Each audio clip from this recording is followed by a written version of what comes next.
תחקיר עובדה של ספי עובדיה, שלחת אנשים להטריד את הדס קליין? תודה, אין שאלות בעולם.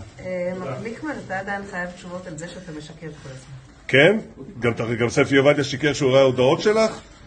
שלחת אנשים להטריד את הדס קליין, את ליאת בן ארי? אביעד, תודה. מר גליקמן, אתה משקר כל הזמן. אולי מה עשית במיימי?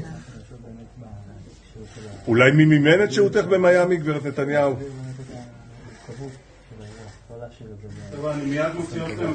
הגברת נתניהו, אולי מי מימן את שהותך במיימי? אני מעניתי מכספי האישי. את יודעת שהמלון הוא בבעלות קטרית? ובזה אתה מסיים. אני שואל?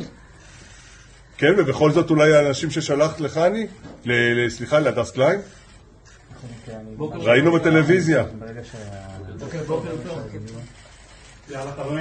לא חייבת תשובות לזה, להדס קליין, ליאת בן ארי? שלחת להטריד אנשים? שלחת אנשים להטריד עדה מרכזית? מר גליקמן, אתה משקר כל הזמן. אין מילה אחת, אתה משקר מהפה שלך.